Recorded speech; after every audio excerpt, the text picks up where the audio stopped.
पदासाठी राज्यपाल नियुक्त आमदारांच्या संदर्भात तुमचं नाव चर्चेत आलं, मात्र त्यानंतर पक्षांतर्गतच तुमचं नाव जाहीर होण्याआधीच विरोध होताना दिसतोय. रुपाली पाटील यांनी तशा पद्धतीने फेसबुक पोस्ट केलेली आहे.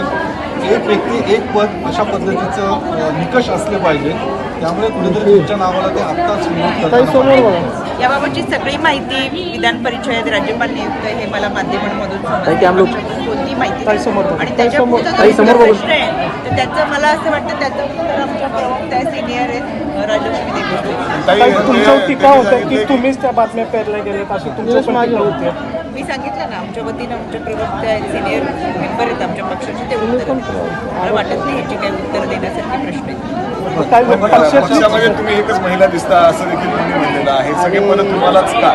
मी तेच सांगितलं की हे जे काही प्रश्न आहेत ते मला तुमच्याकडून समजतात, त्याच्यामुळे याच्याबद्दल मला काहीच माहिती नाही. फेसबुक पोस्ट लिहिली, पोस्ट वाचा. आमच्या महिलांची बैठक चालू आहे सकाळपासून, काही पाहिलेलं नाहीये. पाहते, माहिती घेते, त्याच्यानंतर तुम्हाला प्रतिक्रिया देते. पण त्यांचं म्हणणं की एक व्यक्ती एक पद असणं गरजेचं आहे आणि त्यामुळे या सगळ्या गोष्टीवर त्यांनी आक्षेप. हा सगळा पक्षाचा विषय आहे. आमचे पक्षाचे वरिष्ठ नेते आदरणीय दादा, आदरणीय तटकरे साहेब, आदरणीय प्रफुल्लभाई पटेल हे सगळे याबाबत निर्णय घेतील आणि मला वाटतं माझ्यापेक्षा प्रश्नांची सगळी उत्तर आमचे वरिष्ठ नेते त्यांच्या माध्यमातून त्यांच्या कार्यातून दाखवतील. ते स्वतः सुद्धा इच्छुक असल्याचं ते बोलले. मागणी केली आहे तुम्ही मिळावी म्हणून.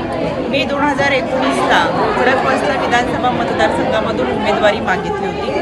ज्या दिवशी माझी मुलाखत होती माझ्याबरोबर 7 उमेदवार पक्षाचे होते. ज्या दिवशी मुलाखत होती त्या दिवशी मला प्रदेशाध्यक्षपद मिळालं होतं, म्हणून मला उमेदवारी नंतर घेता आली नाही. 5 वर्षाचं काम महाराष्ट्रामध्ये प्रदेशाध्यक्ष म्हणून केलं, फिरले आणि मी त्यावेळेस ठरवलं होतं की 2019मध्ये प्रदेशाध्यक्ष केलं म्हणून मला उमेदवारी साहजिकच मिळणार नाही, पण 2024ला पण उमेदवारी मागू. त्या अनुषंगाने आम्ही सगळे खडकवासला मतदारसंघामध्ये ज्येष्ठ नेते असतील, आमचे पदाधिकारी असतील, नगरसेवक असतील, आम्ही सगळ्यांनी गेल्या 15-20 दिवसापूर्वी आदरणीय दादांची भेट घेतली. आमचं एक निवेदन आमच्या खडकवासल्याचे अध्यक्ष त्यांच्या माध्यमातून दादांना दिलं की खडकवासला हा मतदारसंघ राष्ट्रवादीकडे घ्यावा आणि राष्ट्रवादीमधून एक चेहरा उमेदवार म्हणून द्यावा अशी मागणी आम्ही आदरणीय दादांकडे केली आहे. त्याच्यामुळे दादा आणि इतर ज्येष्ठ नेते एकत्र सगळे बसून चर्चा करतील, तशा पद्धतीचा निर्णय आम्हाला कळवतो. धन्यवाद.